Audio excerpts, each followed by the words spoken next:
భక్తి ఏం భక్తి చెప్పండి ఒకసారి. మీది భక్తియా లేకపోతే నిర్లక్ష్యమా? అందుకు కాదా మనకు సమస్యలు, అందుకు కాదా మనకు బాధలు, అందుకు కాదా మనకు రోగాలు చెప్పండి. మరలా దేవుడిని ఓ దేవుడా నాకెందుక ఈ సమస్యలు పట్టలేదని ఏడుస్తావు. ఏం ప్రయోజనం? వినడు దేవుడు. దేవుని పనిని నిర్లక్ష్యం చేసి బాగుపడ్డవాడు ఎవ్వడు లేడు. అందుకే ఈ సందర్భాలన్నీ మీకు చెప్పించారు ఇప్పుడు వరకు.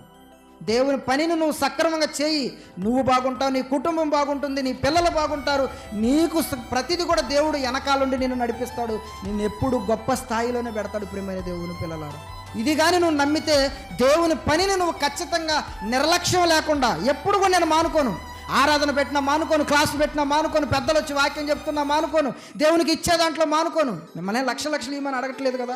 మీకున్న దాంట్లోనే దేవునికి ఇవ్వలేరా చెప్పండి?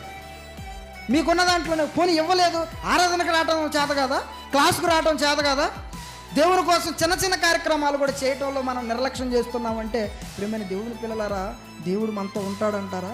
మనల్ని విడిచిపెడతారా?